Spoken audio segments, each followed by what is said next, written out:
You left early today?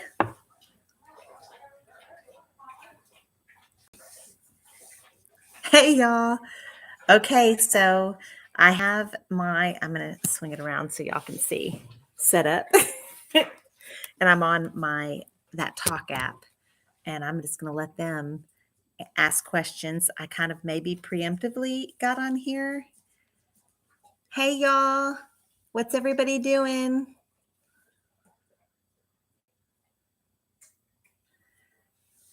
Somebody just popped up asking if my kid's dad. So I was married twice, and I have children from both marriages. And she asked if both dads got along with one another so that the kids could see one another. And that's not how it worked. I don't know that they didn't get along, but they didn't really do the making sure all the kids saw each other. That was really my family. When my family would get the little girls, then the big kids would come and get to spend time with them. And actually, my oldest daughter, y'all, she was in middle school when I left. When I got incarcerated, I left 2 babies, and she'll tell you she helped raise those kids in the sense that summers, holiday breaks, Christmas breaks, spring break. She definitely had a big part in watching the kids. All the big kids did, but probably more so my daughter. So, yeah. Let's see. How are y'all? How is everybody?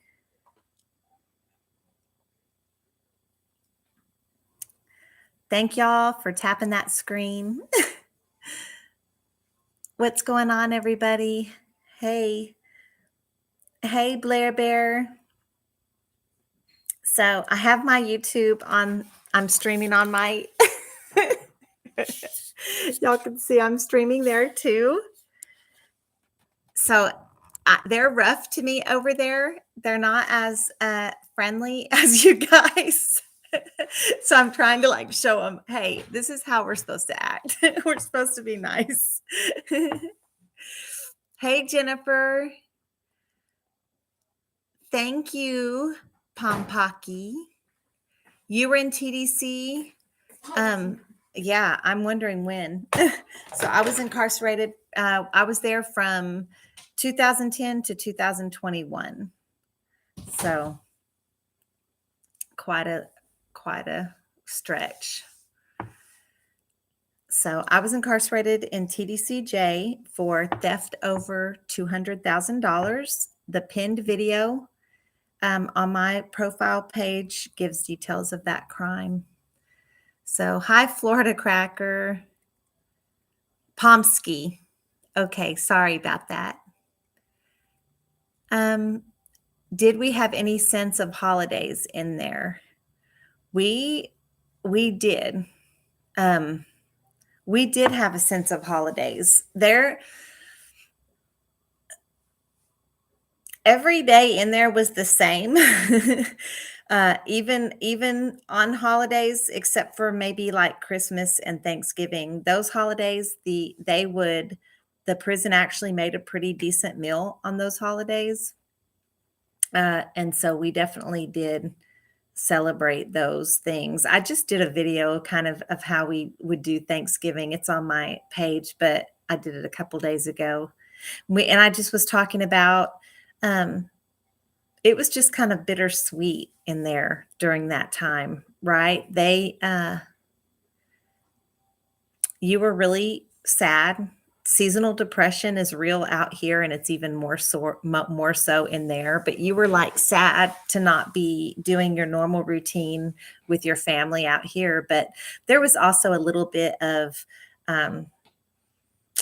you had your prison family in there. And so there was that sense that we were together and we tried to make it good for each other.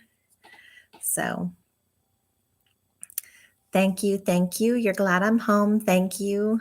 Let's see, explain what I was in for. So there's a pinned video that gives the details, but my charge is theft over $200,000. I'm guilty of that. I pled guilty and I got sentenced to 20 years in prison. I served just over a decade before I made parole, and I'm on parole now until 2031. Hey, Texas Outlaw, where was I always in general population? No, absolutely not. I did my time not the easiest way. I was an outside trustee, and then I went to medium custody, and then worked my way back up to outside trustee, and then went back to medium custody. So I was a medium custody 3 times. But I like to fight. I didn't fight ever before I went to prison, but it was a very easy way for me to work through my anger. And I don't mean just my anger at the system. I mean my anger at myself, my anger at my weakness that I had committing my crime, my anger at myself and guilt for being away from my family and putting my family through everything. And I ended up in medium custody a lot. And you're saying medium custody is where it's at. And actually, Brittany prefers her time there. She prefers to do that kind of time opposed to general population.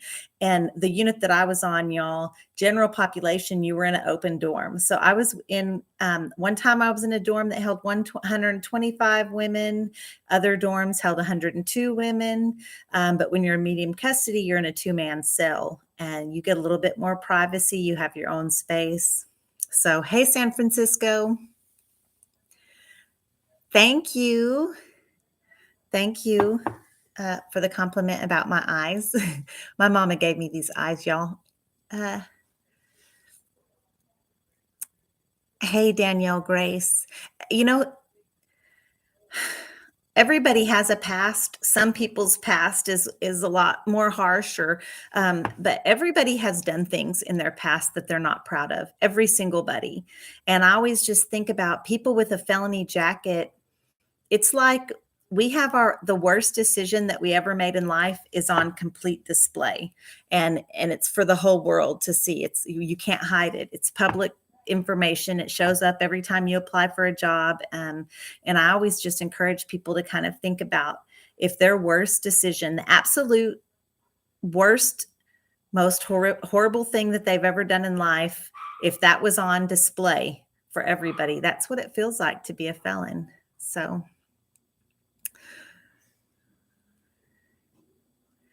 Was I attracted to women before I went in? Yes. I was attracted to women. I was married to men. I'm not necessarily attracted to a gender. I'm really just attracted to the people, the person. And that's how that went.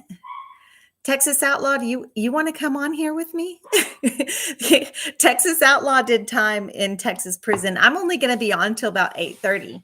But if you're up for it, you can join me. We can answer their questions about what was different in male prisons versus female prisons. Hey, Death Row Last Meals, good to see you. I'm so glad you're on here. Yeah, let's see. I'm going to see if I can add it. I'm kind of slow with. Okay. Hey, how are you? What's going on?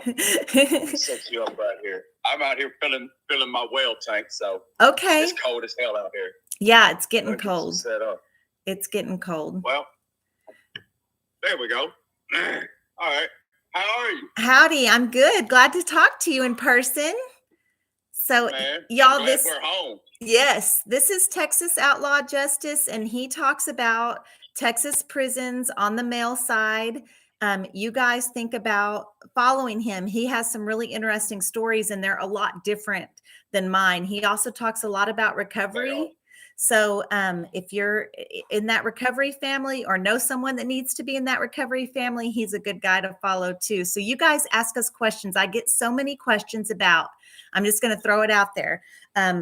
This is the differences in men's and women's prisons that I get questions about. Immediately race, immediately gangs, and then also something that kind of is newer that was brought to my attention. Texas, do you want me to call you Texas?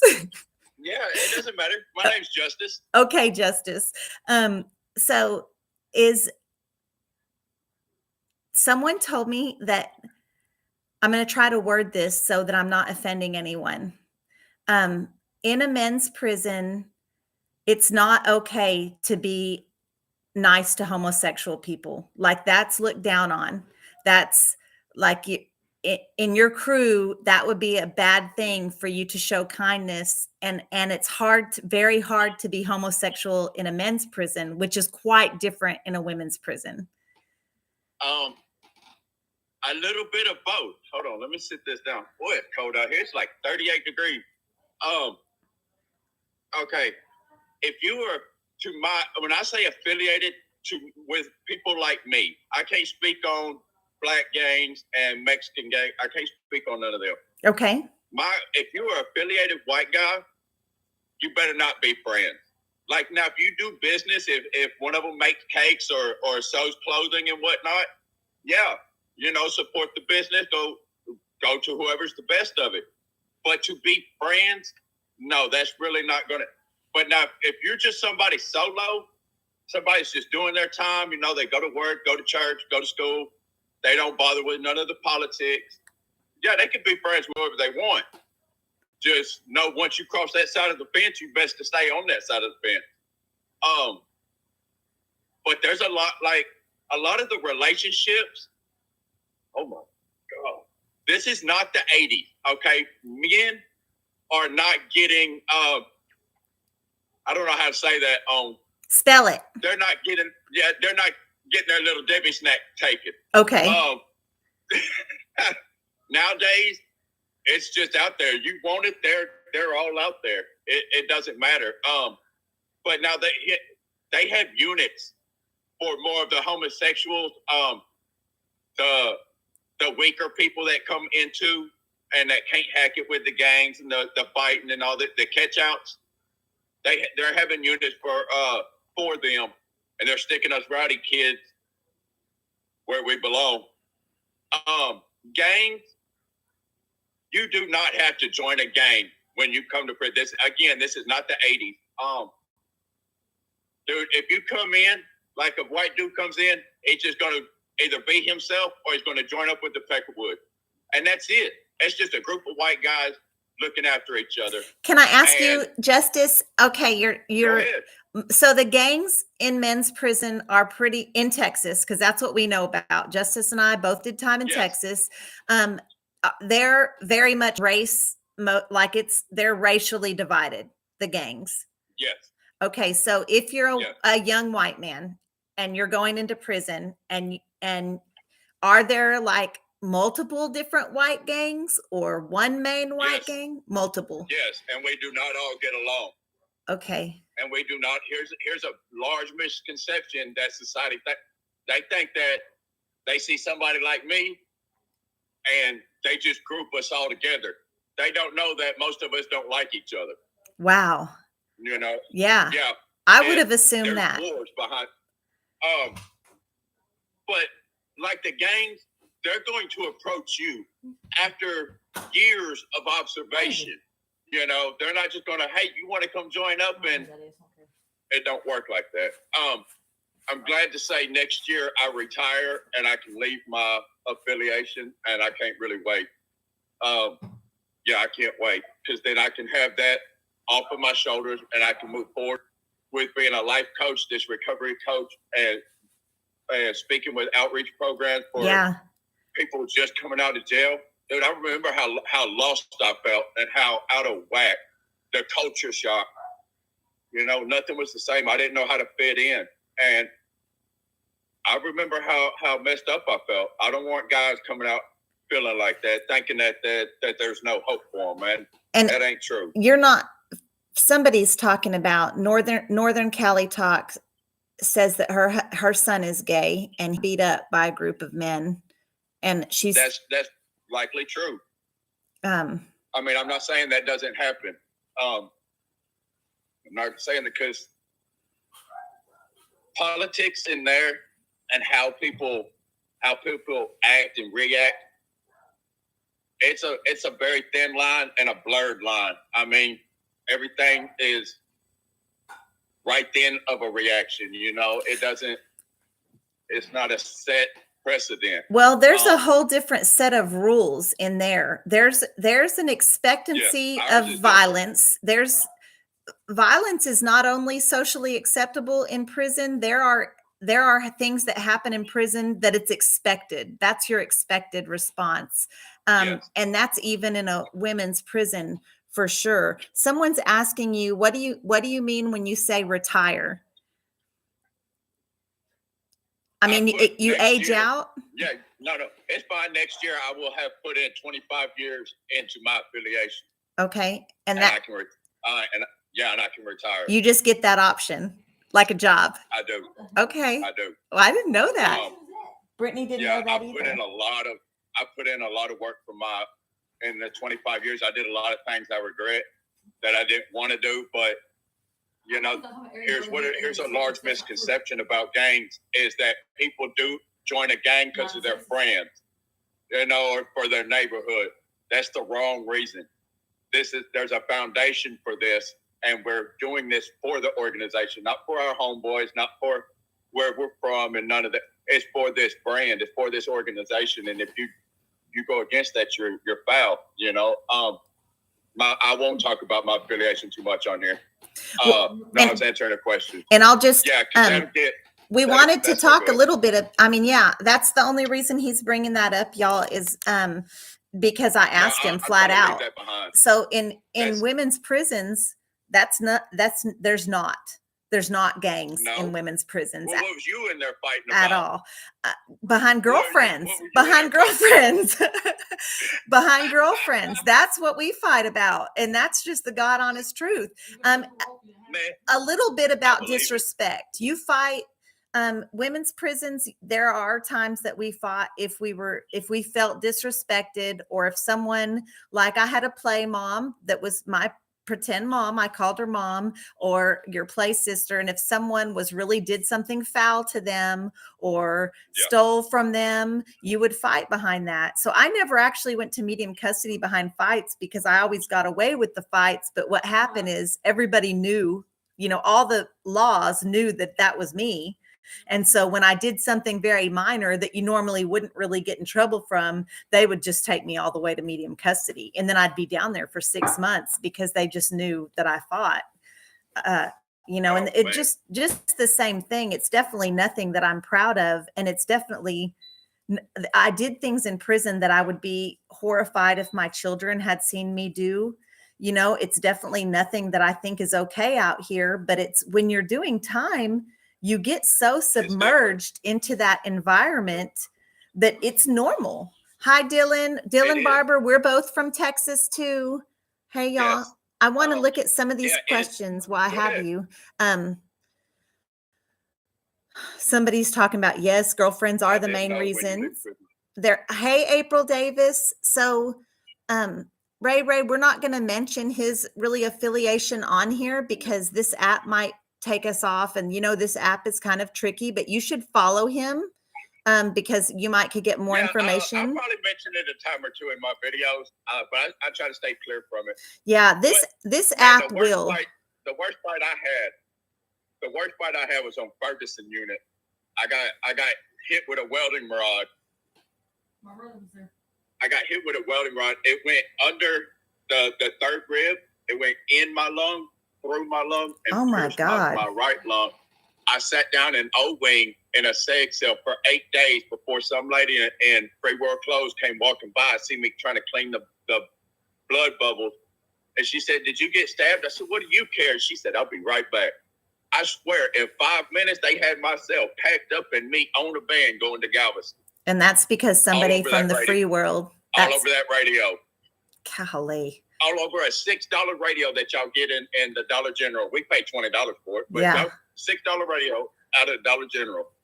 That's crazy. That's the worst fight I had.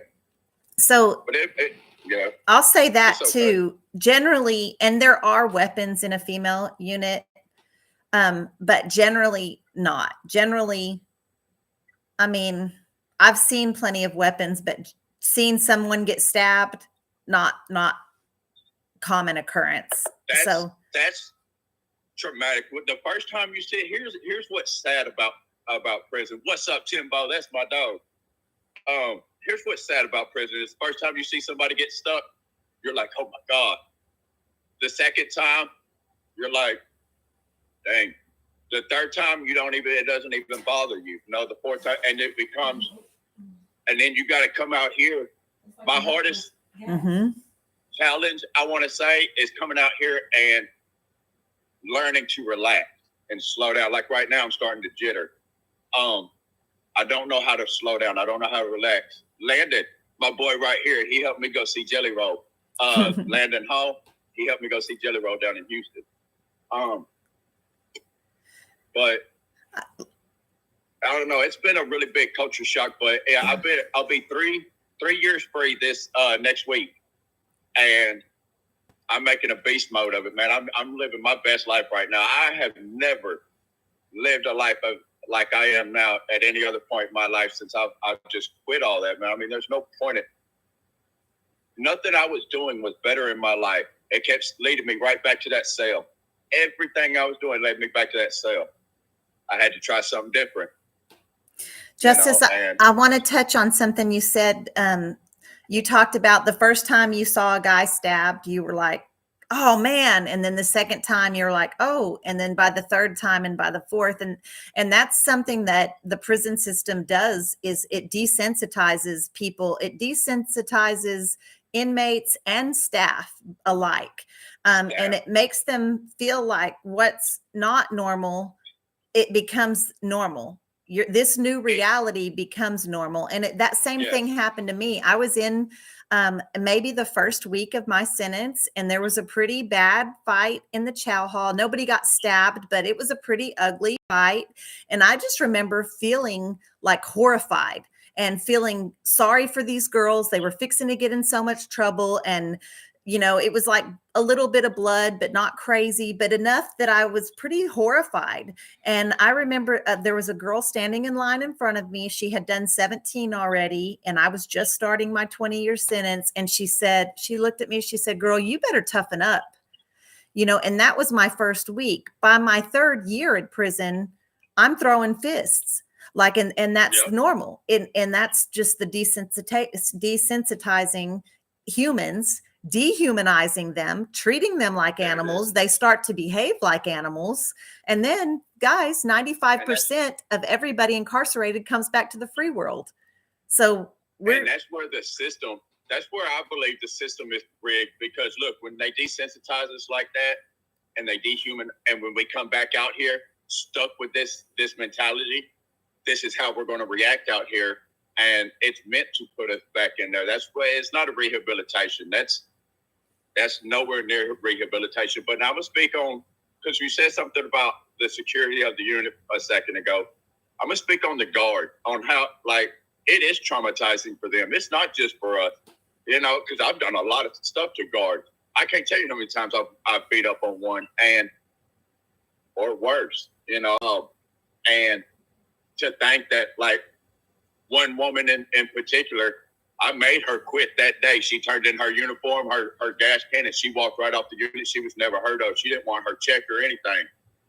And now that I'm clean, I'm repaired and reprogramming, I look back at that trauma is not going to go away from that woman, right? Or a lot of the other guards that I've dealt with. And I feel some regret for that. I did what I felt needed to be done, but I feel bad that it had to be done, that I couldn't be smarter enough to think of a better way to get a result. Right. Than what I did. That's part of. I will say that I disagree with people with the system. TDCJ hiring kids fresh out of high school. Look, they come out of high school, 2 weeks of partying, got their diploma. They take 6 weeks in training school and 2 weeks as an OJT walking around with a senior officer. And then they're let loose with hundreds of killers and gangbangers and rapists and all kinds of trash. And all they're given is a little thing of gas and a pair of handcuffs. And, okay, you're throwing a sheep to the wolves, quite literally. They are outnumbered 100-1 at any given time. That is dangerous. If one of us takes over that dude, gets out that door, hits that button, we're off. We got an escape. That's not just to prevent, that's for their safety, and if that has happened, and a lot, you go look in the news, it happens all the time. And when these young new officers that are inexperienced, when they experience something like this, it's just like taking one of us or somebody that's in the chat and go dropping them in Iraq, and it's going to be, and they're not going to come back from that, and that's bad for them. That's exactly what, like speaking on for us. I worry about them too, the whole system itself, Yeah, that's what they're saying on here. They're talking about that they agree, but what's the difference between them and military? We're throwing these young men out into these situations that honestly that you're not mentally prepared for at that age. But I will say statistically, guards, correctional officers, 33% of correctional officers have the symptoms of PTSD, which is higher than veterans. That percentage is higher than veterans. It's a very harsh environment. It pays, you can make a living, but you're not going to get rich being a correctional officer. No, And it's not unless you're dirty. Right. It's exactly. Not unless you're dirty, bringing me my cell phone. Very good point. Excellent point. I'll pay you $1,000 every 4 days. Just bring me my cell phone. Absolutely. Absolutely. That's, yeah. Yeah. It's I do hope to change. Look, I know where I'm at. Now that I've been out for 3 years, I know where I want to be. When I hit my 5-year mark, when I hit my 10-year mark, I want to be able to change that. If they're going to pick them out young and throw them to the wolves, they need more than 6 weeks training. More training. Some police, like little walkabout cop, rent-a-cop stuff. No, man, they need to learn hand-to-hand combat skills, because like what you're saying, the 30% PTSD rate, the things that, and I'm gonna speak on only what I've seen and what I've done, that happens to officers. They get beat up. They have defecation and piss thrown in them. They get burned. They get jumps. Poked. Yeah. I agree. They get life fighted. There's been a few them bean bars. It was on Telford. No, it was on Telford or Clemens. Brittany's brother is on, my girlfriend's brother's on Telford. With that bean bar. I mean, everything is away, and they get attacked on a daily basis. So yeah, I do agree that, and then they're not given treatment. I've talked to these people. They're not given treatment. They're not given therapy for after things. They get like 2 or 3 counseling sessions. Okay, you're good. You're not crazy. Going back, just like we get. And that's foul, I mean, hell, and I'm a convict promoting for this. That's foul. That's got to say something. Yeah. When a convict, the person that's initiating these traumatic experiences will say, well, hold on, man, y'all ain't even supporting your own people. That's kind of foul. Well, and that's the same. There's not enough mental health care for inmates, and there's certainly not enough for correctional officers or staff in general. Someone on here said that they were a nurse for UTMB and they worked in the prison system, and that's a tough job too. All of that, being around that environment. I do not believe women should work in a men's prison, but that goes against my moral. Because of the things that happen, women should not be allowed to work in men's prison. For the same fact, so nothing. I ain't gonna start on that one. My feminist self is saying that women could definitely work in a men's unit, but I can definitely see what you're saying. Can I bring this up? I want to know. Okay, in about. Let's see, it was around 2014, a lady, thank y'all for that, a lady officer, she was a kitchen boss, and she got assaulted on a men's unit in the kitchen. Do you remember that story? So, yes, I do. So someone that had been previously incarcerated, he told me that she must have been really an ugly person, because generally the other men would have protected her had she not. So Gigster, thank you for the roses, honey. So what do you think about that? Do the men stand up? Do y'all work together to stand up if an officer is getting attacked and they're not some hateful, if they're just an officer there to do their job? How's that work? I'm sorry to say no. I'm sorry to say no. No matter what the circumstance, we wear white, they wear gray. If you're not gonna get involved on the white on the prisoner side, then don't get involved at all. You just stand there.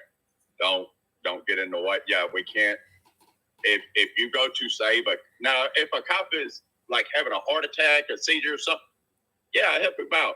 But now, like if it's a fight up on them or trying to rape anything, yeah, no, don't interfere. That's not happening. That's not your business. Don't interfere with it. Well, and that's pretty much the rule of thumb in there. That'll get you on a helicopter. All right, look, I gotta go. Yep. I'm freezing out here as well. Thanks. But thank you for having me on. Yeah, so much, thanks man. for joining us. When I get to tune into you. Yeah, we appreciate it. Thank everybody in the comments for the gifts, for the comments. Thank you, everybody, man. Everybody that follow me, I'll come back and I will follow everybody back, okay? So y'all have a blessed night. Know your value, know your worth. Have a good day, y'all. Thank you, Marcy. Thank you, Justice. Appreciate you very much. So Beauty Junkie was talking about, she was a CO and she felt like the inmates had her back. And I was trying to think that the only time that I ever saw correctional officers, this is again from a female perspective, get attacked really was when they were ugly or cruel to inmates. And it was always seemed to be officers that were continually harassing and just mean-spirited. And so no, nobody would get involved. But there were other times when maybe somebody that had just come into the system was acting crazy with an officer. And in the women's prison, the way that would work is kind of the people that had been there longer, like the old schools, people that had done more time, they would get in, and that's when they might intervene. And they would be like, hey, let me talk to you for a minute. So this officer, like, she's not really deserving that. You're not making really things easier on all of us. And that's kind of how that was handled on a female unit. So yeah, I don't know. One thing Justice said is he didn't think women should work on a men's unit. And there is a little something to that, because I think that a women's prison would benefit from men not working in the women's housing units. There were a lot of times where it was very inappropriate for males to be present, especially like if you're in a cell, you can be changing clothes or using the restroom or whatever you're doing, and the men, they're making their rounds, just doing their job, but they're seeing you do all of that. So us ladies are more nurturing, men are not. I feel like there were times women can be a little petty with each other, y'all. We can get kind of, when our feelings get hurt or we feel disrespected, we can carry that a lot longer than men. So I don't know. They would have the COs back to the newer inmates, right? That's exactly right. Mostly inmates that came in and just didn't know what was going on. Brandy, Saved by Grace, hi. Hey, y'all, and I'm sorry I didn't get to really talk to y'all while he was saying a lot of information. So, and he wasn't letting me, I wasn't able to talk a whole lot, so I wasn't able to kind of answer y'all. So if I missed some of y'all's questions, I'm sorry. And I'm just going to be on here for a few more minutes. I wanted to pop on and say hello, and I'm streaming on the tube also on my laptop. Yes, he did make very good points. Yeah, and I appreciate him because he's commented on my videos a lot, and he's like, man, no, in a men's unit, I think it's too much light right there, but in a men's unit, no, it's way different. And so I was curious, well, what does he mean? There were a lot of guards that were so cruel. One in particular ended up taking his life. I'm so sorry to hear that. I know 2 correctional officers I'm trying to turn one of these lights off. It's really bright in my face. there we go.